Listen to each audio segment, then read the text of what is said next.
is from 1 Colossians verse 15 through 20 on page 1832. And he is the image of invisible God, the firstborn of all creation.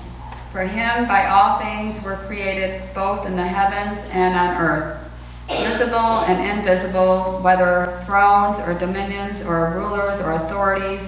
All things have been created by him and for him. And he is before all things, and in him all things hold together.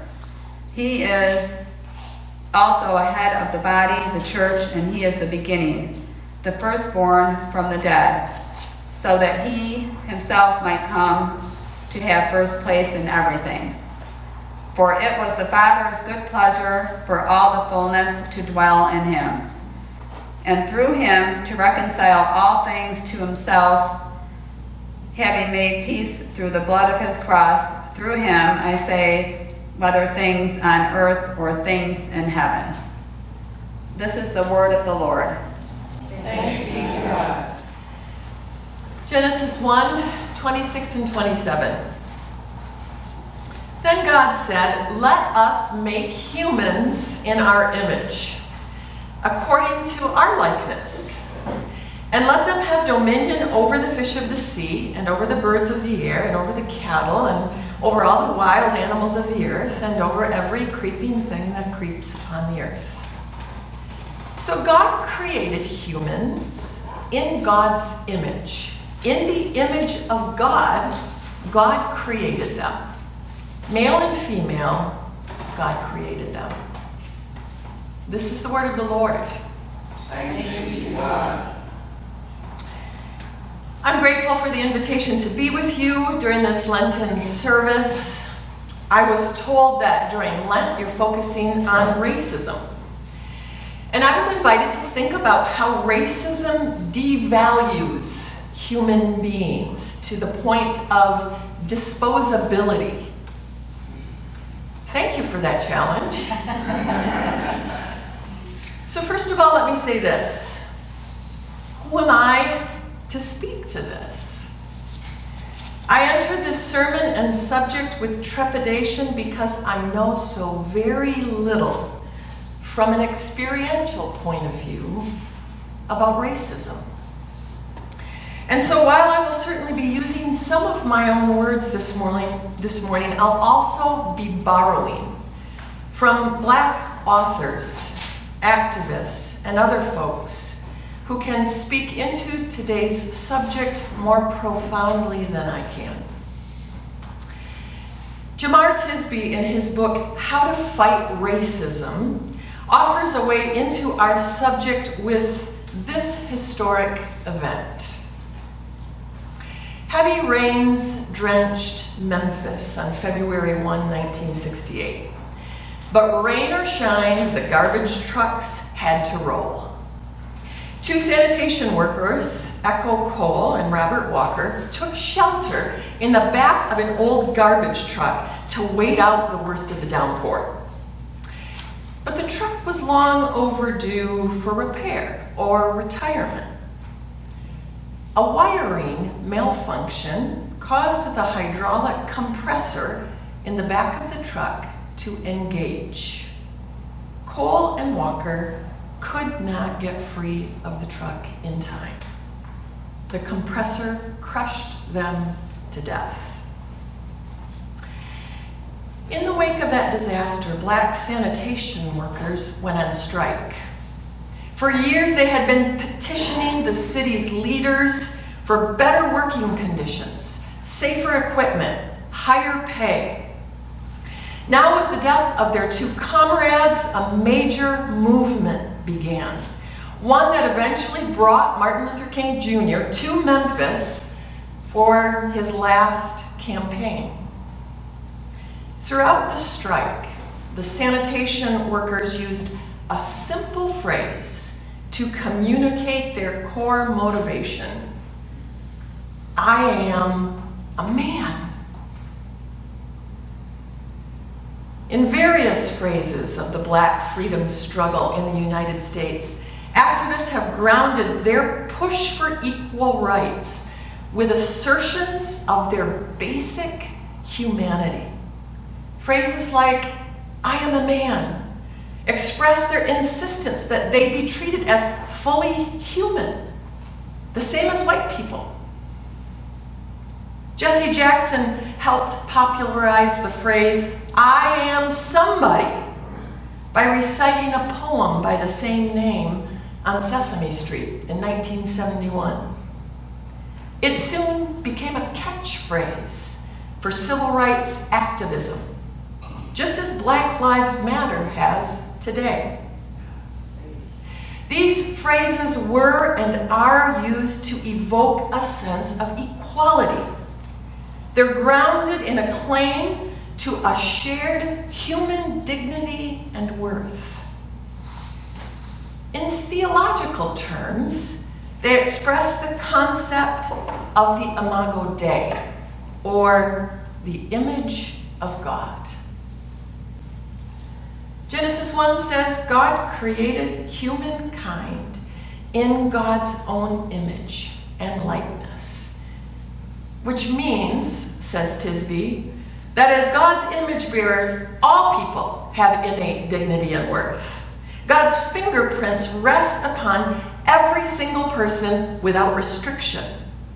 The image of God extends to and is imprinted in black and white and all people. Men and women, rich and poor, incarcerated and free, queer and straight, documented and undocumented, non-disabled and disabled, powerful and oppressed. All people equally bear the likeness of God and thus possess incalculable and irreducible value. I really love how the theologian and South African Anglican Bishop Emeritus, Desmond Tutu, talks about the image of God in all people. He once said to me, "You are endowed with infinite worth because you bear the image of God. You are a God carrier." Well, okay, he didn't say it just to me. He said it to hundreds of others gathered at a conference. But that's how it felt. He said with this sort of iconic, joyfully bubbling voice, "You are a God carrier. God chose you before the foundation of the world. You are extraordinary. You are loved by God. You bear God's image. You carry God." How beautiful is that? And what struck me in that moment is that in the same way that this man's towering humanitarian accomplishments around apartheid inspire awe, so does his presence, his joy, his gentle demeanor, his unrelenting smile, his spirit of grace and forgiveness, and his ongoing passion for solidarity with the world's marginalized. What does it mean that every human person bears the image of God? Well, it means that every single person, in some way, carries God.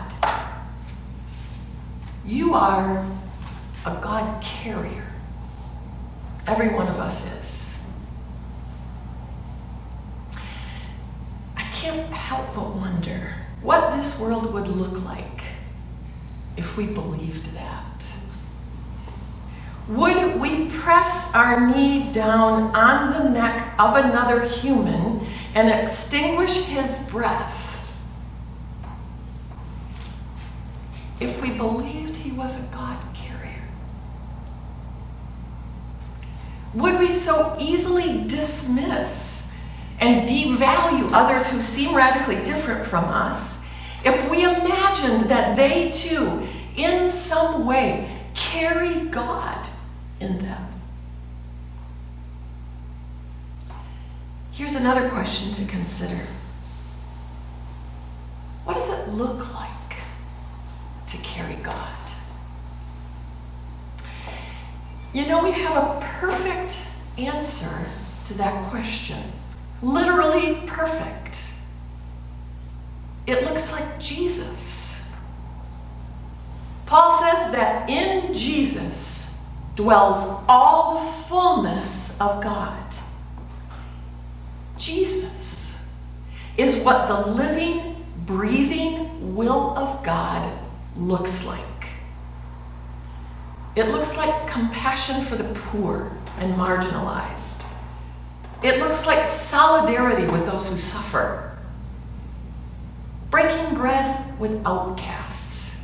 It means cooking breakfast for the friend who just betrayed you and choosing the cross over revenge. It looks like searching for God in what seems like all the wrong places and all the wrong people. So my ordination is held in the Christian Reformed Church. It's a tough place to be right now. I won't get into all that other than to say that some good folks have been and are leaving this denomination. One of the pastors I respect a lot recently wrote about his decision to leave. Boiled down, it's all about image of God stuff. His name is Reverend Keith Maness. In a recent article published by the Reformed Journal, Maness said that at the time of his leaving, he embarked on a 2-year training process for chaplaincy. He worked on a suicide unit at a mental health hospital, and then for a year as a resident chaplain in a Tier 1 trauma hospital. Jesus met him in very unexpected places in that time. He writes, "I remember weeping with a Muslim family at the bedside of their deceased loved one, with as deep of a sense of fellowship as I had over so many years with my most beloved church members. Another time I was present with a Hindu family during the death process of their elderly mother. After she died, I escorted the family to the hospital exit, and there, in the dim and empty hallway of the early morning, suddenly, one of her sons turned and hugged me full on, and we held each other. I believed in that moment Jesus was there between us." He said, "I used to think as a Christian that I had something other believers didn't. Especially as a pastor. I had some eternal truth people needed to hear, something that I needed to press on them. Serving as a chaplain, the spiritual house of my construction crumbled like wet cardboard. I began to see Jesus was already within other people. In fact, flowing from them to me. I was cut to the heart with the realization that largely in my earlier life and ministry, I had been missing Jesus by passing him by." Friends, I wonder, where am I missing Jesus? Who are the folks I easily dismiss as other and fail to imagine that they too are carrying God? How can we do better? Well, let me first say this. There is grace for us too. We move and work toward fighting marginalization and racism only in the power of the God we carry. And that God also carries us and gives us the Spirit, who both shows us our sin and leads us on new paths. Secondly, we can do better by doing the hard work of decentering ourselves. So Jamar Tisby, who I quoted earlier, the author I mentioned, says that as Christians, decentering ourselves must include learning theology from the disinherited. So many of us have been conditioned to distrust non-white or non-European theological sources. Tisby finds it odd that some people seem more willing to learn from the theology of slaveholders than the theologies of the enslaved and oppressed.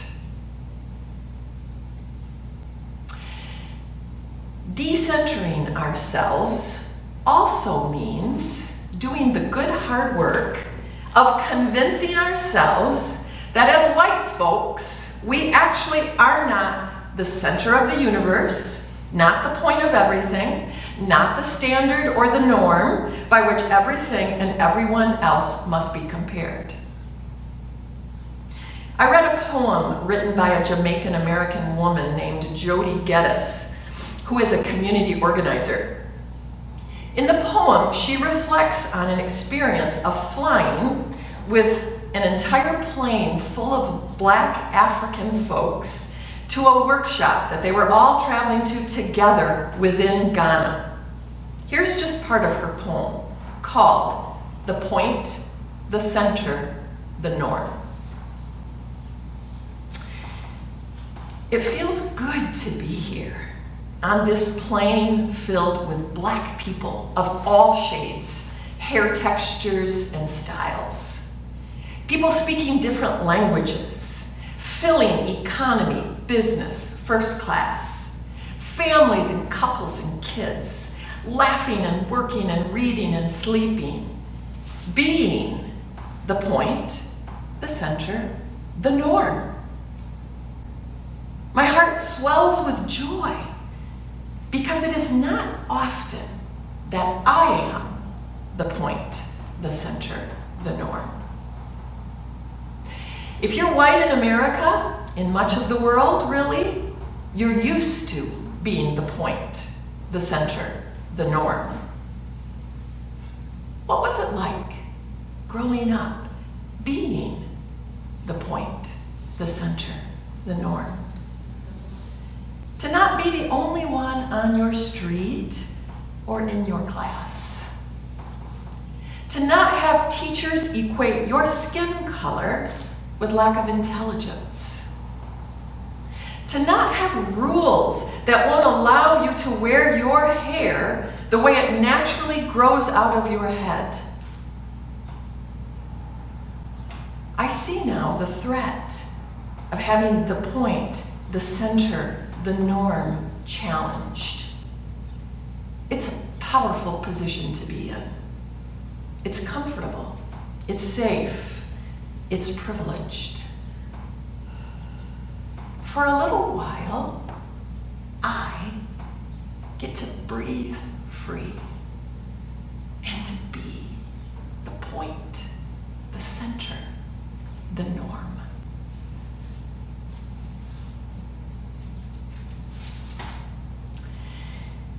It takes hard work and humility to keep in mind that as a white person, I am not the point, the center, the norm. But thankfully, you and I follow a humble leader who did not cling to his power, but took the form of a servant, took the side of the oppressed, tied himself to sufferers, and outsiders. And then told us all where we can still find him here on earth. He'll be there with them. I close with one more brief story from my fellow pastor turned chaplain. Take hope from this story. Believe that as you move through this world seeking Jesus in others, you also carry God with you. Reverend Manus writes, in a hospital room one day, I met a retired banker who welcomed me but told me right up front that he had given up on God long ago. I listened for a long time as he shared the very real and painful reasons for his blend of agnosticism and atheism. I presented no arguments. Silence surrounded us for a few moments, and then I ventured to tell him my heart. Yeah, I get it. I feel those things too. It's just, I can't help it. It seems like I experience God right now, just with you and me, right here. It was quiet again, and then somehow we went on and talked about other things. Eventually I had to leave, but right before I crossed the threshold of his door, he said, "Hey, chaplain, just so you know, about 10 minutes ago, I started believing in God again."